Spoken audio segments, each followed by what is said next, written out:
New South Wales woman Kallista Mutten, mother of deceased, murdered Charlise Mutten, she was caught up in a whirlwind romance. Is a whirlwind romance ever a good idea? In rare instances, it can be exactly as it seems, and the two people are exactly as they appear, and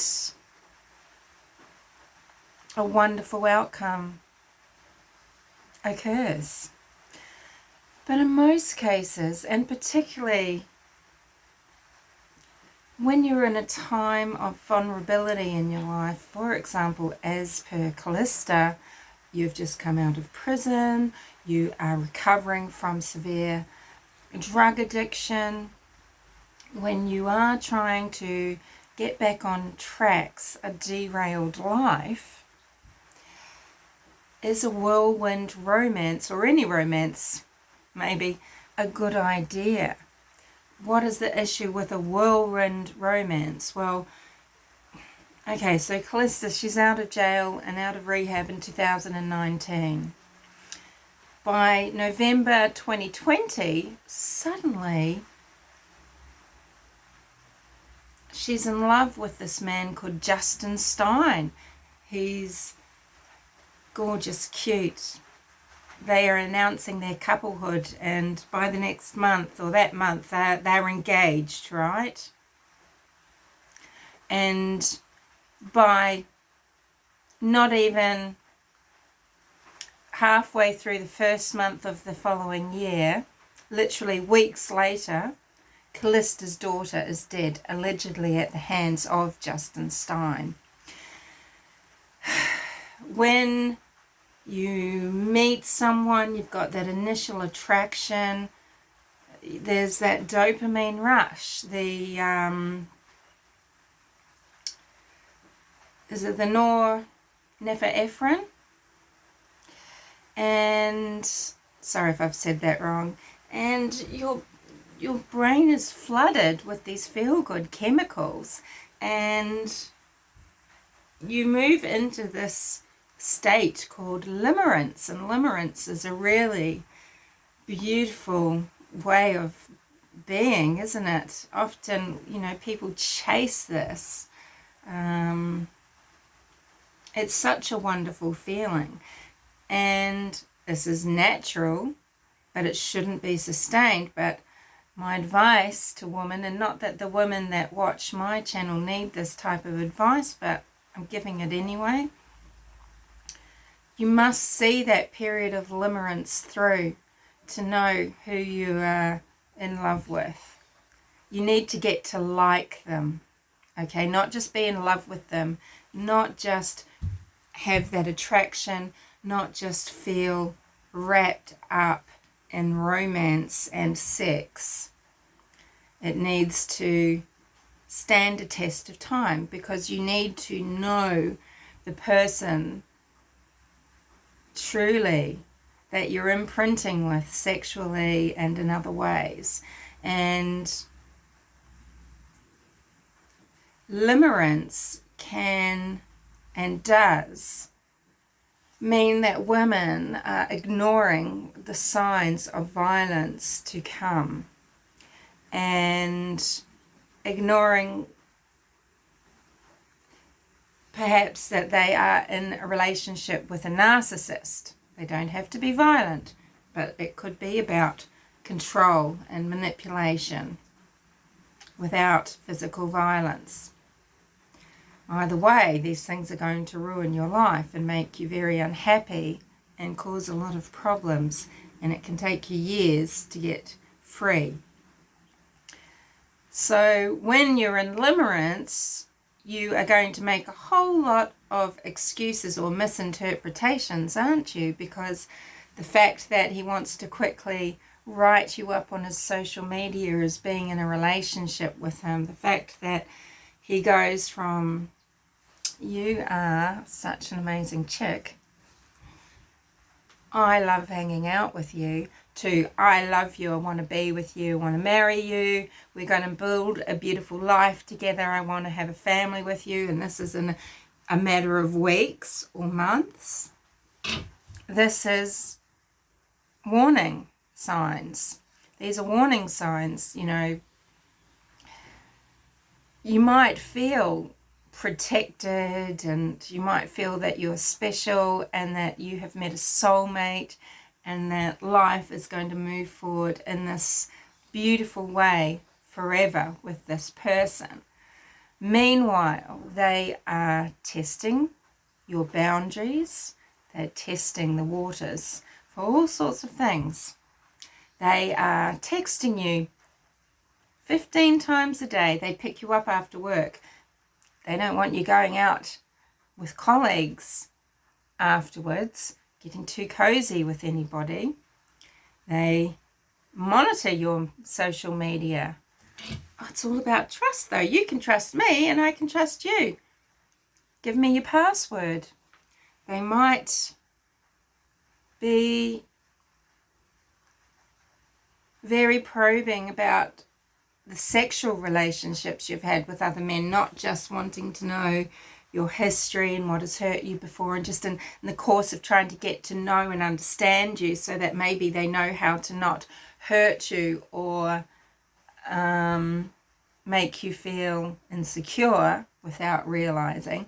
It's about invading your very being so that they can basically control your life, and this is dangerous, and all sorts of people do it, and it's mostly either a narcissist or someone that's going to be extremely violent, and they're going to trap you. And this is what's happened to Kallista Mutten. She hasn't given herself time to get to know Justin Stein, to know, okay, beyond limerance, beyond this overwhelming surge of hormonal activity, is he a liar? Is he a bully? Is he trustworthy around children? What are his true morals and values? You know, relationships can stand tight because of shared values. You need to have shared values. This is key. This is why lots of people that might appear to be very different on the outside with lots of different interests have solid bonds and positive and successful relationships because they share values. And you can share vices too, and often when you've got the same shared vice, that is a strong bond. And Kallista has been extremely vulnerable, and I guess maybe so is Justin Stein, but she has no idea whether he is controlling as opposed to doting. She doesn't have the data to know what motivates him. Is he actually very selfish? Is he monopolizing? Is he jealous? Is he judgmental? Yeah, she has no way of knowing. She hasn't given herself the chance. And I would say to any woman with children who are single and who are dating, it is not your place to introduce these people into the lives of your children. They need to be sequestered and safe, and that's your job. Only you can do that for them. And don't rush that process. It is a privilege, not a right. It is a privilege to meet your child. And here we've got Kallista Mutten in the situation. She doesn't even have custody of her child. I'm not sure if there was a situation where her custody was shared, and this is why she was actually getting to see her daughter, or what the story is. I can't imagine that if any authority knew that she was hooking up with Justin Stein, that she would be able to have any sort of custody. She wasn't healed, and she's in a relationship with someone that has shared her vices in the past. What's that guarantee that they're not sharing these vices together? And this is what's happened out at the Wildenstein Gardens luxury wedding venue in a very isolated part of New South Wales, hours inland from Sydney, in the hinterland, in the bush, the Blue Mountains. And we call them the Blue Mountains because of the blue haze. There is a literal blue atmosphere out there, and it's because of eucalyptus oil being expelled into the air by all of the native trees out there, or the gum trees. So the Blue Mountains are named very aptly for that reason. And this is a big step that Kallista has allowed to take. I query, did Deborah Mutten know where this granddaughter of hers was actually going? Did she think it was going to be down in Sydney? Did she realize they were going out to a remote location? Or was it sold to her that, oh wow, I mean, my life's turning around, Mum. This guy's family's got this amazing place. It's so luxurious. It's so special. And we're just going to go out there, and I'm going to be the lady of the manor for these holidays. What a special place.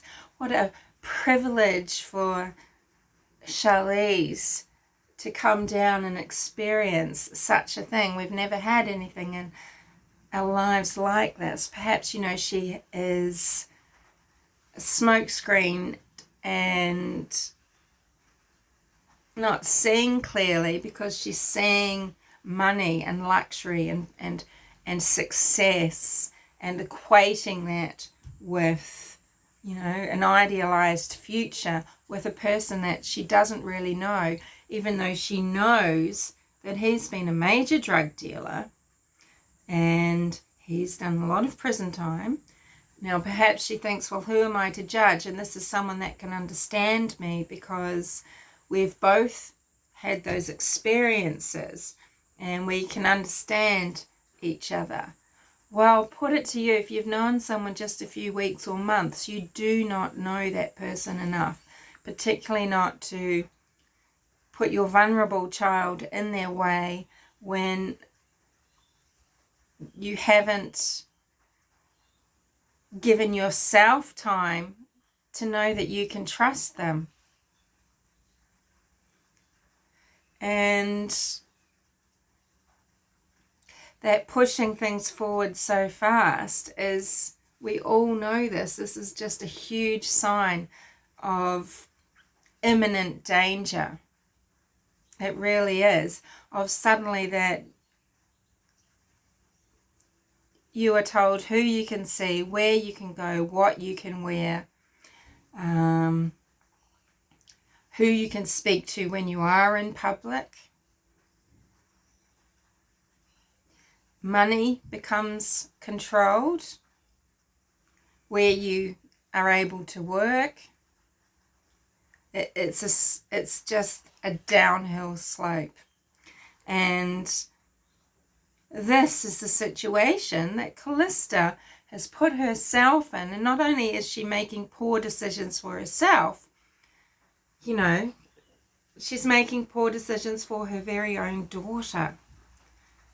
And look, I've been there and I've rushed into relationships. So many of us have.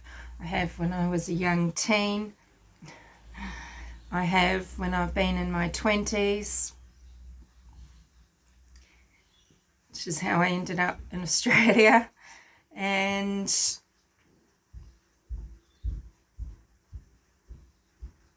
it's something that we need to learn to control within ourselves. We need to have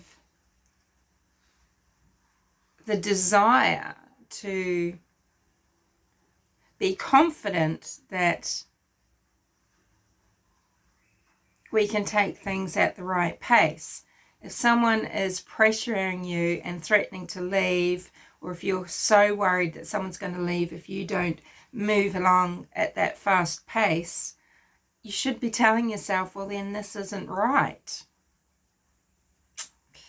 Anyway, that's just what I wanted to mention, that this relationship, you know, he wasn't, I know I use the term stepfather, but he wasn't her stepfather. Who knows if they'd even met?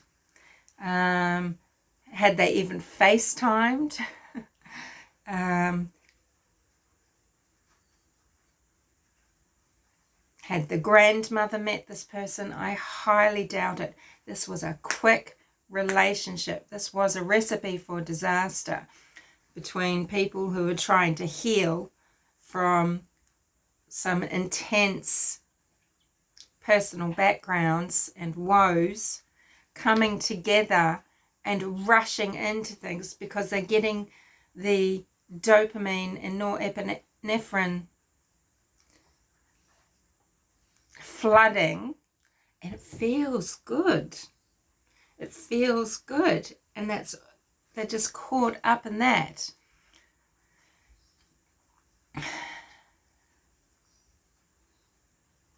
I'd love to know who else was there on the weekend. It is a wedding venue, but perhaps Justin Stein was taking his new partner and her daughter out there because there wasn't a wedding held on that weekend. We are in COVID restriction times, so there's this big venue in his family owned by a relative, and he can go out there and make use of it, take advantage of being able to go out and stay somewhere really luxurious, show off. This is, you know, peacocking. It's part of the seduction. And what's gone wrong? You know, why are they fighting? We don't know. Did he make advances to the young girl, Charlise? Were Kallista and Justin off their faces on drugs? Did something happen? They just ignored the daughter. They weren't caring for her, and something happened. Was there an act of violence? Were they using meth? You know, it seems possible that they had drugs with them if the medical emergency that is stopping Kallista still from being spoken to by police, if the medical emergency involves some sort of drug overdose, you know, an attempt to take her own life, or, you know, just escape responsibility for a while. I don't know. But yeah, so there's the, put it on upside down. There's the public service announcement for today. Don't be rushed. See that limerance period through. It doesn't mean that your relationship ends up dry, unromantic, unsexy, whatever, after the 2-year period. But it means that you can create a deeper bond, have a real knowledge of one another, and move forward into something that is safe, not something that is dangerous.